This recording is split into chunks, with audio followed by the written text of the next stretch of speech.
नमस्कार साथियों, मैं रितेश आप सभी का स्वागत करता हूं आर रितेश मैथ्स पर। जैसा कि साथी मेरे भाई आप थंबनेल देख पा रहे होंगे कि ट्रिक जानेंगे आज हम लोग नन परफेक्ट स्क्वायर नंबर का। बिल्कुल डर खत्म हो जाने वाला है। जैसे कि आप देखते होंगे, अगर आप ग्रुप डी का पेपर देते होंगे, वहाँ पे एक ऐसे नंबर का दिया जाता है जो नन परफेक्ट स्क्वायर नंबर होता है, जिसका निकालने में बहुत ही सारी कठिनाइयाँ होती है। तो आज इसे हम लोग देखने वाले हैं ट्रिक के माध्यम से, इसकी बेस्ट ट्रिक क्या हो सकती है जो कि कम समय के अंदर आप निकाल पाएंगे। तो चलिए क्लास को स्टार्ट करते हैं। ठीक है, पहला प्रश्न देख सकते हैं। ठीक है, सबसे पहले इसका हम लोग एक बेसिक के माध्यम से समझ लेते हैं कि इसकी बेसिक क्या है। जो मैं ट्रिक आपको बताने वाला हूं, इस ट्रिक की माध्यम क्या है, इस ट्रिक को हम लोग लागू कैसे करेंगे। ठीक है, जैसे अगर मैं यहाँ पे बात करता हूं कि अगर मैं यहाँ पे लेता हूँ रूट, ठीक है, रूट अगर मैं यहाँ पे 17 लेता हूँ, तो 17 के आसपास ऐसी कौन सी नंबर है जिसका आप वर्गमूल जानते हैं। तो 17 के आसपास क्या होती है, 16।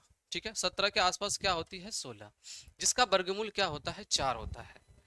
तो इसमें क्या करेंगे हम लोग, 16 प्लस 17, इसको आप कह सकते हैं ए की वैल्यू, और इसे हम लोग मान लेते हैं बी की वैल्यू। तो यहां से मैं एक अगर स्ट्रिक की फॉर्मूला बनाऊं तो ए प्लस बी 2 इंटू में रूट अंडर बी। अब समझिएगा ये कैसे काम करेगा। ठीक है, ए प्लस बी, तो 17 प्लस 16 क्या हो जाएगा, 16 दूनी 32, 32 प्लस 1 यहां से मिलेगा 33। अब 2 गुने में रूट अंडर बी, अब 16 किसका वर्गमूल होता है, 4 का, तो 4 दूनी यहां से क्या हो जाएगा, 8। तो 33/8 इस प्रश्न का राइट आंसर हो जाएगा। लेकिन आंसर जो दिया जाता है, अभी तक जो पूछा गया है रेलवे के अंदर, वो दशमलव में दिया गया है। तो क्या करना पड़ेगा आपको, 8 से जो है 33 में क्या करना पड़ेगा, भाग करना पड़ेगा। तो 8 चौका यहां से क्या मिलेगा, 32, बचा 1, ये तो खत्म हो गया। दशमलव, जीरो डालेंगे, 8 एकम 8, क्या मिला, 2। ठीक है, दशमलव के बाद मुझे 2 अंकों तक चलना है, तो यहाँ से 0। ठीक है, तो 8 दूनी 16, 8 दूनी 16, तो यहाँ से मिला 4। तो इस प्रश्न का जो राइट आंसर हो जाता 4.12। अगर मुझे बताना होता रूट 17 की वैल्यू, जो कि 17 क्या है, एक नॉन परफेक्ट स्क्वायर नंबर है। तो इसी के बेस पे हम लोग एक एक चीज को देखेंगे। इसमें देखने वाले हैं कि दशमलव को हम लोग कैसे निकाल पाएंगे अगर इसी चीज को दशमलव में पूछा जाता है, दशमलव के अगर एक अंकों के बाद पूछा जाता है। सारे ही चीजों को एक एक तरीके से हम लोग देखने वाले हैं। तो बने रहिएगा वीडियो में अंत तक, शुरू से लेकर के अंत तक बनिएगा, ताकि जो है आपको काफी ज्यादा यहाँ पे फायदा होगा। तो चलिए हम लोग प्रश्नों को स्टार्ट करते हैं।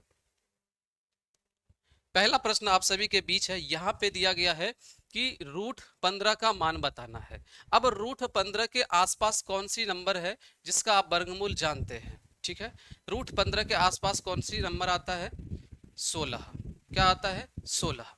तो यहाँ पे क्या हो जाएगा, 16। अब 15 प्लस 16 क्या हो जाएगा, 15 प्लस 16, 15 दूनी 30 प्लस 1 31 हो जाएगा। दोनों को जोड़ेंगे तो क्या मिलेगा, 31। अब 16 किसका नंबर था, 4 का, तो 4 दूनी यहां से क्या हो जाएगा, 8। 31/8। अब 8 से क्या करेंगे हम लोग, डिवाइड कर लेंगे।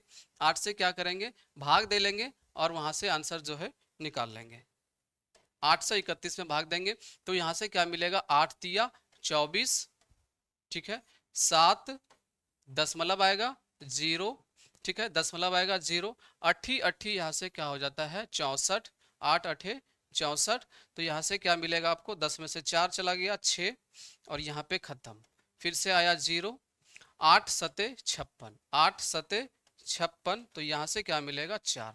तो इस प्रश्न का राइट आंसर क्या हो जाएगा, 3.8 7, 3.8 7, बी आपका यहाँ पे करेक्ट हो जाएगा। तो इसी तरीके से हम लोग आगे और भी देखेंगे। जैसे अगला देखते हैं, अगला है यहाँ पे कि रूट 17 की वैल्यू बताना है। अब रूट 17 की वैल्यू बताना है तो 16 क्या है यहाँ पे, 16 जो है आपका वर्गमूल है। 16 आपको पता है कि 4 का स्क्वायर होता है। तो यहाँ पे क्या हो जाएगा, फिर से आप एक बार 16 लिख लेंगे, तो 16 प्लस 17 क्या हो जाएगा, 16 दूनी 32, 32, और यहाँ से एक क्या मिलेगा आपको, 33। तो ये यहाँ से मिला आपको 33। इन दोनों का सम करते हैं, a प्लस बी अपॉन में क्या होता है, 2 इंटू में रूट अंडर बी। अब 16 किसका वर्गमूल होता है, 4 का, तो 4 दूनी 8। तो इस नंबर को भी हम लोग यहाँ पे क्या करेंगे, 8 से डिवाइड दे लेंगे।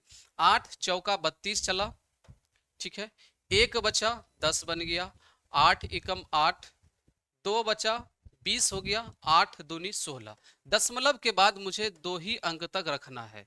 ठीक है, और यह सभी प्रश्न पूछा गया है आरआरबी एनटीपीसी 2018 में।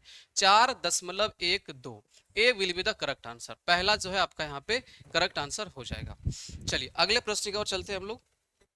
अगला है यहाँ √47 की वैल्यू बताना है। √47, तो √47 के आसपास वाली नंबर को मुझे पता करना है कि आसपास इसकी कौन सी संख्या है जिसका वर्गमूल निकाला जा सकता है। तो आसपास देखेंगे तो यहाँ पे क्या हो जाएगा 49, क्या हो जाएगा 49 हो जाएगा। अब इन दोनों नंबर को जोड़ लेंगे तो 9 + 7 यहाँ से 16 मिलेगा, 4 + 4 8, 8 और 1 यहाँ से क्या मिलेगा 9। अब 49 किस नंबर का वर्गमूल है, 7 का है, तो 7 दूनी 14 से यहाँ से क्या करेंगे हम लोग भाग लगा देंगे। 14 से क्या करेंगे भाग लगा देंगे। भाई 14 से जब भाग लगाएंगे तो 14 छिक क्या होता है 84। चलिए देख लेते हैं, 14 से हम लोग क्या करेंगे भाग लगा लेंगे 96 में। देखेंगे 14 छिक 84 चला गया, यहाँ से 6 में से 4 चला गया 2, 9 में से 8 चला गया 1, दशमलव डालेंगे 0 मिलेगा। 14 अठी क्या होता है 112, 14 अठी 112, यहाँ से क्या मिला आपको 8 मिला। ठीक है, दशमलव तो है ही, फिर से 0 लगा देंगे। 14 पंचे क्या होता है 70, 14 छिक 84, तो 14 पच्चे तक चलेंगे हम लोग, तो 6.85, 6.85 क्या हो जाएगा इसका करेक्ट आंसर। ठीक है, तो कभी भी नॉन परफेक्ट स्क्वायर की रूट निकालना है, वर्गमूल निकालना है, तो इस तरीके से अगर आप चलेंगे तो बहुत ही आसानी से आप निकाल पाएंगे। चलिए अगले प्रश्न की ओर चलते हैं हम लोग। अगला है यहाँ पे √37 की वैल्यू बताना है। √37 की वैल्यू बताना है, तो √37, तो जो नंबर है यहाँ पे वो 37 है। अब 37 के आसपास ऐसी कौन सी संख्या है जिसका वर्गमूल पूरी तरीके से निकाला जा सकता है। ठीक है, तो 37 के आसपास कौन सी ऐसी संख्या है, तो 36 है।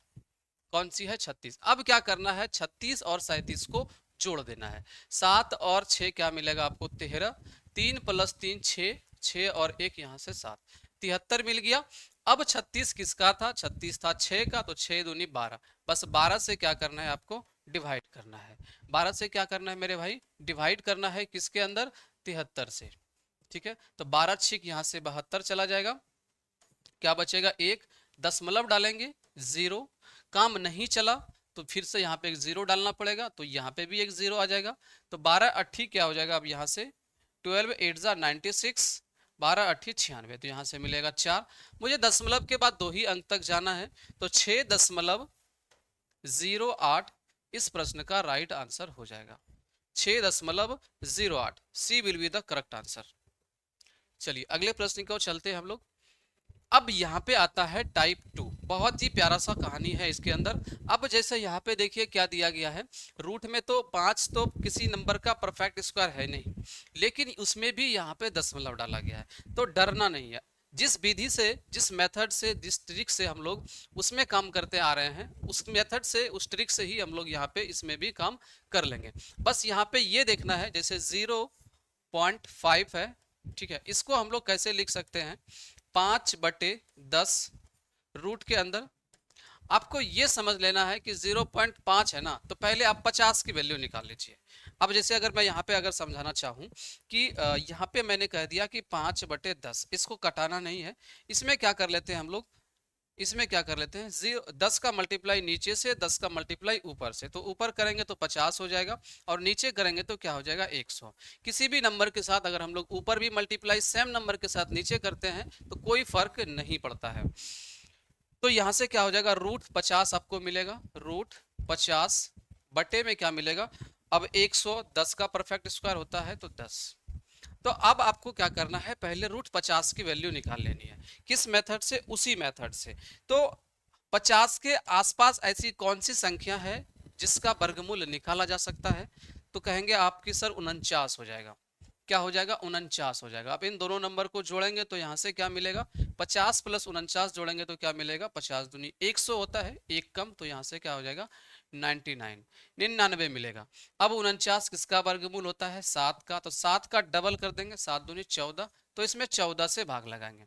14 से क्या करेंगे अब 14 से हम लोग क्या करेंगे 99 में भाग लगाएंगे, तो 14 सती यहाँ से मिलेगा 98, क्या बचा 1, दशमलव जाएगा 0, काम चलेगा नहीं चलेगा, तो 0 और लगा देंगे तो यहाँ पे मिलेगा आपका 100, फिर से मिला 14 सती 98, 14 सती 98 बचा यहाँ पे 2, लेकिन दशमलव के बाद हमको रखना है 2 ही अंक, तो यहाँ पे मिला क्या 7.07, लेकिन ये जो बटे में 10 था इसका क्या करें, ठीक है। किसी भी नंबर में अगर हम लोग 10 से डिवाइड करते हैं तो कहते हैं अगर नीचे जितना जीरो है उतना अंकों के बाद दशमलव लगा देंगे, नीचे क्या है यहाँ पे एक जीरो है, तो इसके एक अंकों के बाद, तो एक अंकों के बाद यहाँ पे क्या हो जाएगा 0.707, इस प्रश्न का राइट आंसर हो जाएगा 0.707, ठीक है, A will be the correct answer. Clear है। चलिए इसी तरीके के और भी प्रश्न पूछा गया है, इसमें भी देख लेते हैं। रूट अंडर 0.6 का मान बताना है। अब देखिए, अब मैंने अभी तुरंत बताया कि अगर दशमलव के बाद जो भी वैल्यू है उसे आप क्या करेंगे, एक एक्चुअल वैल्यू समझ के मान के चलेंगे। जैसे यहाँ पे 6 है तो आप इतना समझिए कि आपके पूछा गया है पहले रूट 60 की वैल्यू, रूट 60 की वैल्यू कैसे, अभी हम लोगों ने देख लिया कि दशमलव हटाएंगे नीचे 10 रहेगा, 100 का 10 का मल्टीप्लाई कर लेंगे, तो अब यहां से क्या निकल के आया रूट 60। अब रूट के 60 यानी 60 नंबर जो है इसके आसपास कौन सी ऐसी संख्या है जिसका वर्गमूल निकाला जा सकता है, तो समझिए अठी अठी क्या होता है 64, यानी कि 64 एक ऐसा नंबर है जिसका वर्गमूल हो सकता निकाला जा सकता है, तो यहाँ पे हम लोग रख लेंगे 64। आसपास के नंबर को ढूंढना है। अब 7 49 होता है, 49 तो काफी ज्यादा दूर चला गया, जो सबसे ज्यादा नजदीक हो उसको हम लोग रखेंगे, तो यहाँ पे 64 को ऐड करेंगे तो 4 और 6 + 6 12, 124। अब 64 किसका था 8 का था, तो 8 दूनी 16, 8 दूनी 16, 16 से क्या करेंगे पहले हम लोग डिवाइड करेंगे 124 में, 16 से किस में भाग करेंगे हम लोग 124 में कर लेते हैं, ठीक है। तो 16 सती क्या होता है 112 और 16 अठी 128 ज्यादा हो जाता है, तो 16 सती यहाँ पे क्या हो जाएगा 112, यहाँ से माइनस करेंगे 2 बचा 1 और ये तो खत्म, दशमलव 0 चलेगा, 16 सती फिर से चलेगा 112 और यहाँ पे 8 और 0, ठीक है, तो 16 पच्चे यहाँ से क्या हो जाएगा 80, 7.75 यहाँ से मिलेगा आपको 7.75 डिवाइड करने के बाद, लेकिन यहाँ पे था दशमलव में, एक अंकों के बाद दशमलव है तो ये पूरा वैल्यू है, इस एक अंकों के बाद दशमलव लाना है तो 0 क्या कर लेंगे 7, अब ये 7 और 5 तो है ही, तो 0.775 इस प्रश्न का राइट आंसर हो जाएगा, ठीक है, 0.775 D will be the correct answer. चलिए अगले प्रश्न की ओर चलते हैं हम लोग। अगला है यहाँ पे 7वां, 0.8 का मान क्या होगा। यह भी प्रश्न पूछा गया है ग्रुप डी के अंदर, 2018 में जो पेपर हुआ था उसके अंदर। 0.8 है, यानी मुझे पहले पता करना पड़ेगा रूट अंडर 80 का मान, ठीक है, अंडर रूट 80 का मान। अब 80 के आसपास कौन सी ऐसी संख्या है जिसका आप वर्गमूल जानते हैं, तो संख्या है 81, कौन सी संख्या है 81, तो इन दोनों को जोड़ लेंगे तो 1 मिलेगा, 8 + 8 यहाँ से क्या मिलेगा 16, 181। अब ये वर्गमूल किसका होता है 9 का होता है, तो 9 × 2 क्या मिलेगा 18, 18 से पहले डिवाइड कर लेंगे, 18 से क्या करेंगे डिवाइड करेंगे किसके अंदर 161 में, ठीक है, तो 18 × 162 होता है, तो 18 अठी 18 8 जा क्या होता है 144, 144, 11 में से 4 चला गया 7 मिलेगा, 5 में से 4 चला गया तो 1 मिलेगा, ये खत्म, दशमलव डालेंगे 0, 170, 170, तो 18 × क्या होता है 18 9 जा 162, अब यहाँ से क्या मिलेगा 10 में से 2 चला गया 8, ये खत्म, दशमलव तो है ही, फिर से 0, एक अंक तक मुझे दशमलव के बाद मुझे 2 अंकों तक चलना पड़ता है, तो 18 × 54, 18 चौका 72 हो जाएगा, यहाँ से हम लोग लगाएंगे तो, ठीक है, और यहाँ से फिर से क्या मिलेगा 8, तो मुझे दशमलव के बाद 2 ही अंक तक रखना है, तो यहाँ से इस प्रश्न का राइट आंसर हो जाएगा 8.94, लेकिन यहाँ पे क्या था 0.8 के बारे में पूछा गया था, यानी इसमें मुझे 10 से और भाग देना पड़ेगा, तो एक अंकों के बाद क्या कर लेंगे हम लोग बढ़ा लेंगे, एक अंकों के बाद शिफ्ट कर लेंगे, तो यहां से हो जाएगा 0.894, 4। समझिए, जैसे अगर इसमें आप कंफ्यूजन हो रहे हैं तो अगर मैं जैसे यहाँ पे एक एग्जांपल लूं कि 2.5 है, इसमें आप डिवाइड कर रहे हैं 10 से, तो नीचे कितना अंक है? नीचे अंक है 1, तो एक अंकों के बाद और दशमलव लग जाएगा, एक अंक तो यहाँ पे है ही, तो यहाँ पे आंसर हो जाएगा 0.25। ठीक है, तो यही चीज मैं इसमें कहना चाह रहा हूँ। ठीक है, चलिए अगले प्रश्न की ओर चलते हैं हम लोग। अब यहाँ पे 0.9 है। काफी बच्चों के मन में तो ये चला होगा कि 9 तो सर परफेक्ट स्क्वायर होता ही है। अब लेकिन भाई कहानी कहाँ फंस गई? दशमलव के ऊपर। तो अब वही चीजें आपको लगाना है। इसको समझिए आप पहले कि यह दिया गया है √90। ठीक है, और नीचे में तो 10 है ही। अब 90 के आसपास क्या हो जाएगी संख्या? 81 भी आता है, 100 भी आता है, तो दोनों में से किसी को भी रख लेंगे तो काम चल जाएगा। तो मैं यहाँ पे क्या कर लेता हूँ, 81 को रख लेता हूँ। ठीक है, 81 जब यहाँ पे रखते हैं तो जब ऐड करते हैं, फॉर्मूला क्या कहता है? a+b रूट अंडर 2 का मल्टीप्लाई करना है रूट अंदर b के साथ, रूट अंदर b के साथ। इस फॉर्मूला को आप माइंड में सेट कर लीजिए, या फिर इस तरीके से प्रैक्टिस करेंगे तो फिर ये चीजें याद करने की जरूरत नहीं पड़ेगी, कब कहाँ कैसे करना पड़ता है। तो a+b, ये इसको हम कहते हैं a है और इसको हम कहते हैं कि b है। तो यहाँ से दोनों को जब ऐड करेंगे तो 1 मिलेगा, 9 + 8 यहाँ से क्या मिलेगा? 17, 171। इतना करने के बाद ये देखना है कि ये किसका नंबर था? ये 9 का होता है परफेक्ट स्क्वायर। तो 9 दूनी 18, 18 से यहाँ पे डिवाइड कर लेंगे। तो 18 से जब हम लोग इसमें भाग लगाएंगे, किसमें? 171 में, 171 में, तो 18 निमा क्या मिलेगा यहाँ से आपको? 62, और 11 में से 2 चला गया 9, और ये पूरा का पूरा खत्म। दशमलव डालेंगे, 90 हो जाएगा, 18 पंचे 90, 18 पंचे 90। तो यहाँ से इस प्रश्न का क्या हो जाएगा? 9.5, 9.5। अब यहाँ पे क्या था? एक अंकों के बाद और 0 था, तो यहाँ पे हो जाएगा 0.95। इस प्रश्न का राइट आंसर हो जाएगा 0.95। अब यहाँ पे ऑप्शन में है 0.948, यानी कि यही आपका राइट आंसर हो जाएगा 0.948। चलिए अगला प्रश्न की ओर चलते हैं हम लोग। अगला जो है ये आपको होमवर्क के रूप में दिया गया है, इसका आंसर आप क्या करेंगे? कमेंट बॉक्स में करके बताएंगे। और एक और प्रश्न रखा गया है, ये भी इसका आंसर जो है आप लोग कमेंट बॉक्स में करके बताएंगे। जिस भी मेरे भाई मेरे साथी का आंसर सही होगा उसको प्यारा सा एक जो है आर रितेश मैथ्स की तरफ से दिल मिल जाएगा। तो कैसी लगी ट्रिक और कैसी लगी कंसेप्ट, एक बार जरूर कमेंट बॉक्स में करके बताएंगे। वीडियो देखने के लिए आपका बहुत बहुत धन्यवाद। अच्छी लगी तो अपने दोस्तों के बीच जरूर शेयर करें।